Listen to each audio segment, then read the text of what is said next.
Happy New Year, guys, wherever you're watching me from. Today it's about story time. I know we are winding up the year 2024 and we are expecting the best for 2025. I just wish you the best. And that's why today I want to share with you these two stories about immigration matters. And the first story is about somebody who applied for university admission here in the US using an agent. And by the way, this person is already in the US, but there is something which happened.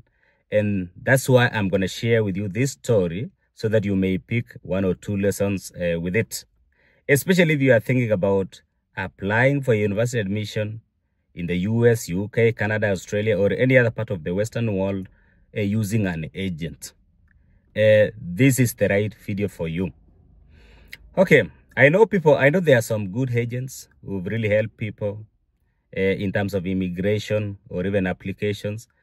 Yes, I know there are some good agents. And I know also that people who are going to Australia, Canada through express entry, or even people who are coming to the US for jobs, they are using agencies to get jobs. And some agents are really doing good. They are really doing marvelous work. I have nothing against agents. But let's face it. If it's about university applications, especially in the US, UK, Canada, or any other part of the world, the applications are very easy. It's very easy to apply for a university application as long as you meet the eligibility requirements. You don't need to use an agent to get a university admission. I think maybe for some countries or some universities, you may only need to pay for admission fee, which is okay, but you pay the university directly for the admission fee. But for the application, you don't need to pay an agent.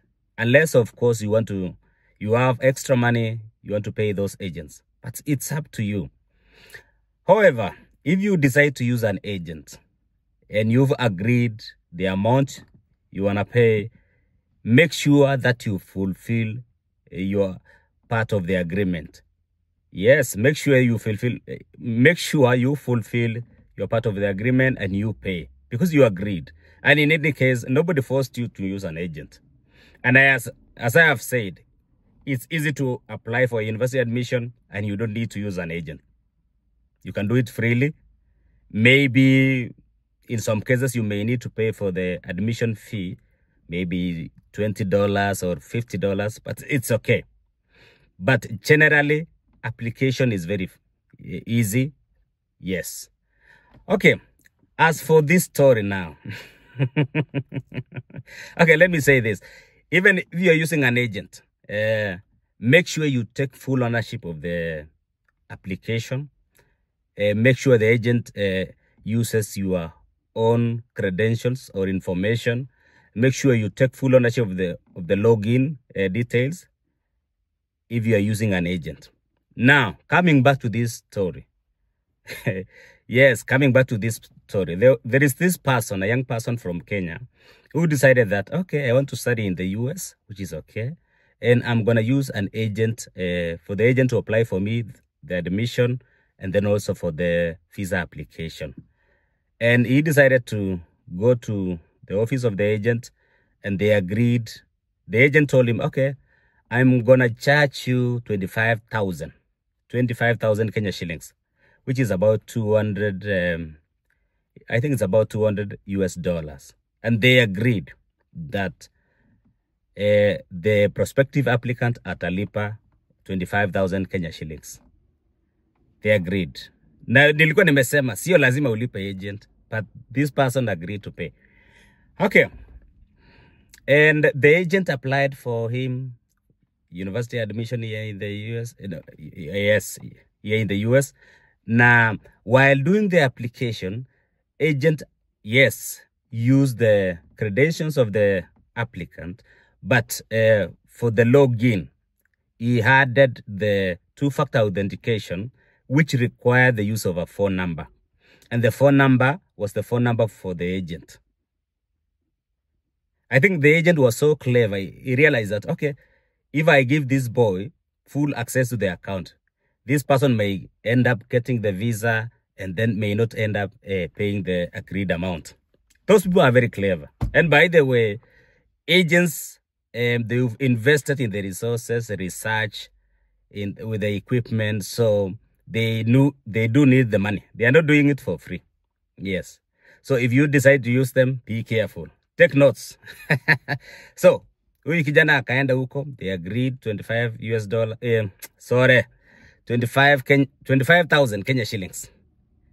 And lucky enough, the boy got university admission first, and the boy got also I-20.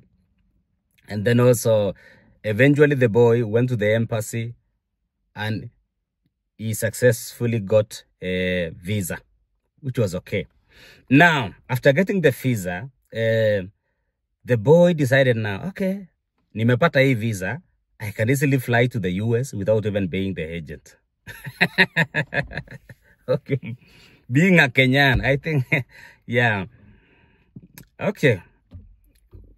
He decided, okay, let me book the air ticket and then let me fly to the US. I don't need to pay the agent. But what he forgot, I don't know if he was sharp enough, of which I don't think. And he forgot that login details are in the hands of the agent. He does not have full access to university portal or login details. The agent akonaze sort. I think he forgot that. So whenever you try to log into the university portal, it require the password, which for the password, most of the time you would have to request who? The agent. You have to request the agent ampatie the password. And baada ya kuingia ndani, because agent hakuwa amelipwa, because the agent had not been paid, the agent would always change the password in such a way that the boy will be dependent on the input of the agent, because the agent had the more like admin role of the account. Yes, login details, and then two-factor authentication. I don't know if you do understand. I have a video about two-factor authentication, whereby when you log into certain accounts, it's no longer about password. Okay, you may put password, but also it will require you to input the code. Send file, maybe for example, a phone number, or sometimes it is connected to what? Maybe Microsoft Authenticator, whereby you have to pick the code from the Authenticator and then you input somewhere there and then you complete the login process. I don't know which one the agent used, but one of the login methods, in such a way that the applicant could not on his own do the login successfully. So, kijana akakuja US. At the port of entry, the immigration officer, okay, questioned him, and they normally do question students. They ask him, okay, you are going, where are you going? The boy said, I'm joining the university. Okay. The officer asked him, okay, let me have your details, let me have your phone, let me see the correspondence you normally have with the university. And the officer, being sharp and smart, he realized that, okay, the boy are not even done the onboarding with the school. Yes, there is an application, but he had not done the onboarding. And then the boy was asked, why? Hakuna correspondence mnafanyanga na shule. There is minimal correspondence you've been doing with the school, and it seems you've not completed onboarding with the school. The reason is the boy could not always access the account on his own. He had to pay the agent. Na agent ampatie what? Full access of the account. So, what am I saying? The boy was nearly deported. What saved him was the fact that the immigration officer called the school. The school said, okay, we do have his details, but the boy is yet to do onboarding, which is normally done online. So the application will not be complete until what? Onboarding is done. And then also the immigration officer called the person who was to host this boy. I think that's only what saved the boy. Just Uruma, it was out of mercy.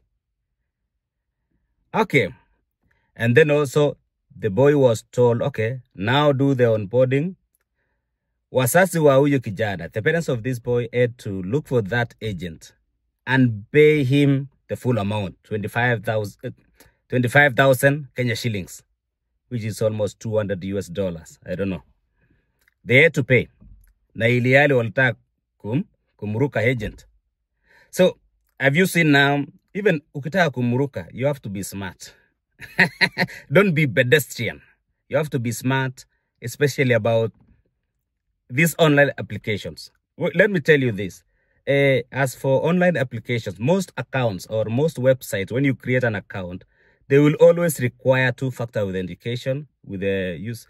They'll require the use of a maybe email or maybe authenticator where you have to put a code. So it's not always about the password alone. Even if you have the password, you may not complete the login process. So the boy paid the agent, the parents of the boy paid the agent, and the boy was able to log into the account and complete what? Onboarding process. And that's how he was allowed. He was allowed to what? To proceed with it. Yes, he was allowed to be admitted to the US. I don't know if you are learning something. If you are using an agent, take full ownership of the account, especially the login account. Make sure you befriend that agent to give you the full access of the account, even the multi-factor authentication. Take full ownership of it. And if you've agreed to pay the agent, don't be dishonest. Be honest enough and pay that person. In any case, no one forced you to use an agent. And agents are not fools. They know. So nasema nini? Usikae kama huyu kijana, be sharp. Na nilikuwa nimesema you don't need to use. It's not a must for you to use an agent. These applications are very easy to do. You can do them on your own. Yes, please encourage yourself to just learn to do stuffs on your own. Yes. Otherwise, people will blackmail you. There's okay, with Diversity Visa Lottery, there have been instances whereby there was a story, somebody used a cyber cafe guy to apply for him or her her green card. And the cyber cafe person used his own email address. And when the results came, luckily for this applicant, the applicant had won. But the cyber cafe guy said, okay, for me to release for you the full information, the full information, and the full information, you have to pay me.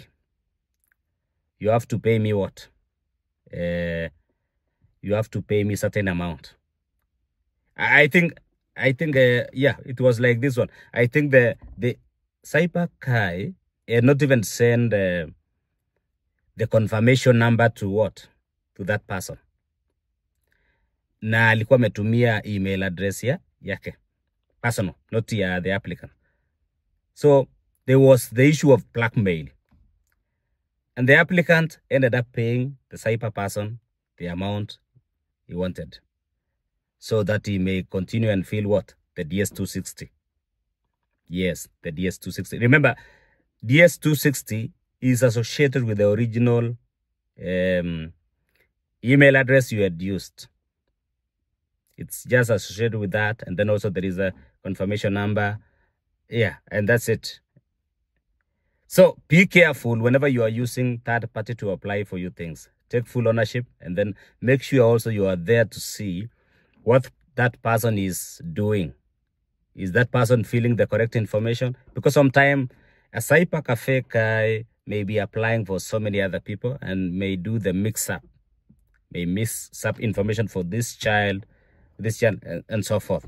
So be careful. Otherwise, I do encourage people to apply on their own. The second story now is about diverse visa lottery. There is this person who applied for diverse visa lottery. And I think, I'm not sure if it's DV 2024 or DV 2025. It's between the two. I'll inquire and niwapatie the full story. And then, luckily for this person, when there is, during the initial application, this person had indicated that he's a single person with no family, no kids, whatever. But in reality, he was a married person with two children or 2 kids. And when the results came out, luckily, he had been randomly selected. He had won diverse visa lottery. So the next thing was to fill the DS-260. And because this type of people, this category of people who are so negligent, do you know the reason why he applied as single? It's because at that time when he was doing application, he never had the passport size photo for the wife and kids. That's the excuse he was saying. He never had those passport size photos. So he decided, okay, let me just apply as a single person. I will just fix things when I win. Yes, people are thinking that you can easily fix things. No, sometimes it's very hard. Okay, what happened? Now, being this kind of a person who is so negligent, who is not so keen on doing research about stuff, this person ended up filling the DS-260, and he added his spouse, his wife, and the 2 kids, and submitted. Now, during the interviews, the consular officer was so keen with this story because it was an addition. You know what? You are not supposed to add somebody who was not there in the... Okay, so you are not supposed to add somebody who was there, but you never included in the initial application. I don't know if I'm making sense. Yani, let's say you are married, and then you decided not to include your wife. You are not supposed to now come and add that person while submitting the DS-260. Unless, of course, you are having a new marriage. Let's say you are getting married for the first time.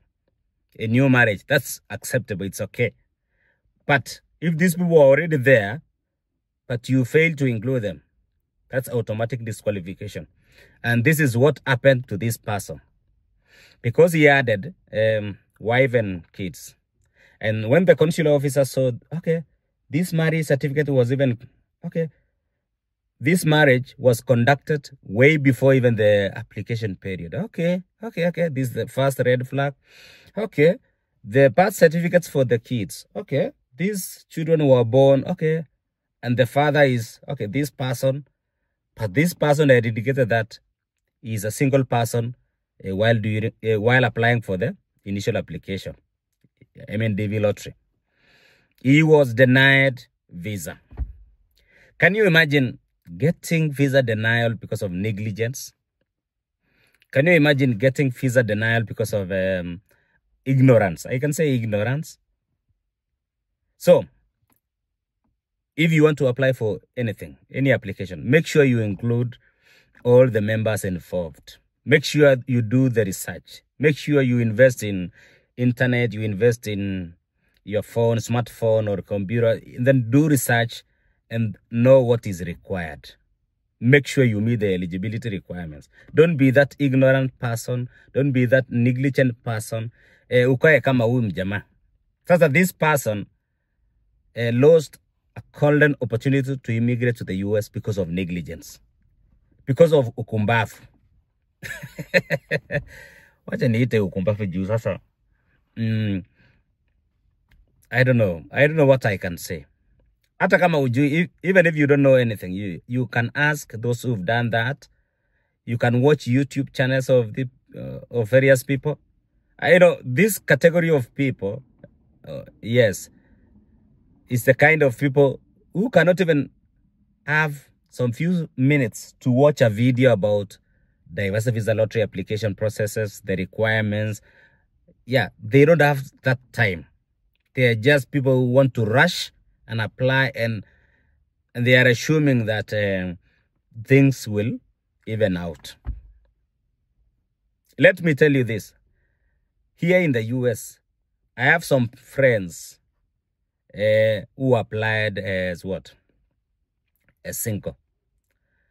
But yet in reality, they had family members. They were married. And they were not able to include those people. Okay, they got visas. They came here to the US. They were not able to include those family members because wangekuwa disqualified.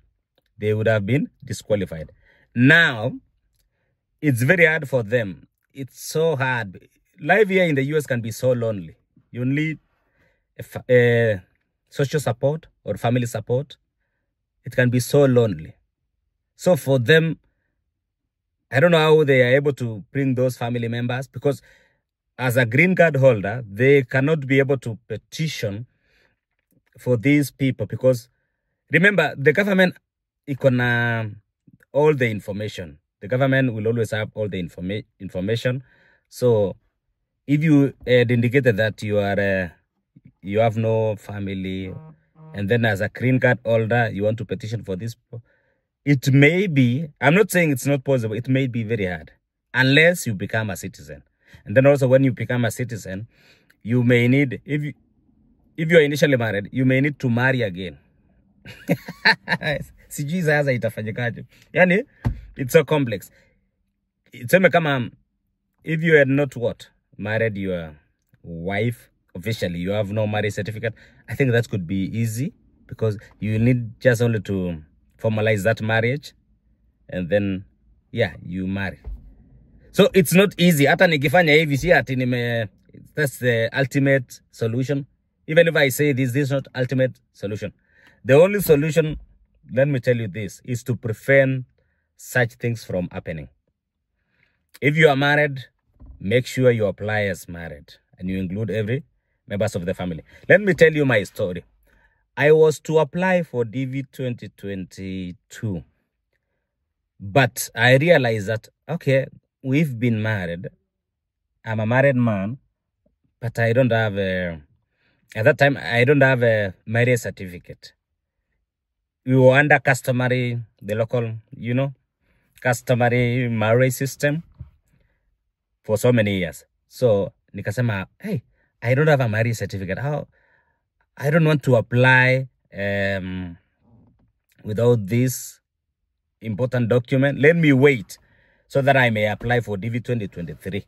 And that's what I did, because I wanted to include all the members. And then again, I know it would have been possible for me to say I'm married, and then also get the affidavit of marriage, and then formalize my marriage. That's possible. But again, I had no qualified photos for the kids. So, hata kama ningesema married without the photos. I know the main excuse for people is when you wanna apply, wanasema, people say, okay, I don't have ready photos for the family members. Let me just apply as single. No. But now you know better. Now I've informed you about this. Now there is time for you to rectify yourself. Make sure, I always say, make sure before the DV lottery, over any application, let's say DV lottery application, make sure you have the photos ready. You have the photos ready maybe 3 months before the application. And then, yeah, make sure you make yourself ready. I would have applied for DV 2022, but because of I'm normally a careful person, diligent person, I decided not to apply for DV 2022. And I applied for DV 2023 when I was ready with all the documents, with all the photos and everything. That is it, guys. I don't know kama nimeongea mingi, but inafaa tuelimishane kidogo ili watu waweze ku avoid unnecessary mistakes. Yes. To avoid unnecessary mistakes. And I have said, let me say this, I know I'm biased. And for this category of people, yenye nasema who applied as single and yet they have family members back at home. Na wakakuja and they came to the US, most of them are men. Most of them are men. But for ladies, I don't know, ladies are a bit better with this one. Most of them, even if they are the principal applicants, they would always make sure, okay, they just include the husband. So men, be careful. And as for university applications using agents, you should also be careful. Take full ownership. Okay, if you decide to use an agent. Yes. But in any case, you don't need to use an agent. Any question, guys? If you have any question before we cross into the new year, 2025. By the way, I just wish you a happy new year, 2025. If you have any question about immigration matters, diversity visa lottery, anything, or if you are interested with scholarships, just explore one of my videos, check one of my videos, and then watch those videos, and you will be helped. Utasaidika. If you want to secure your account through the use of two-factor authentication, so that watu wasiipe account yako, check one of my latest videos about the use of security keys or the two-factor authentication. Otherwise, I just wish you the best. All the best. God bless you so much as you think about these stories. Sijui kama mmejifundisha kitu. Sijui kama mmefundisha kitu. And next year, God will, kama TikTok haitafungwa, nitakuwa ndani. I'm not on TikTok because of some other reasons, but isipofungwa, nitaingia hapo ndani. So that tuweze kuelimishana na watu. Otherwise, I love you so much. God bless you.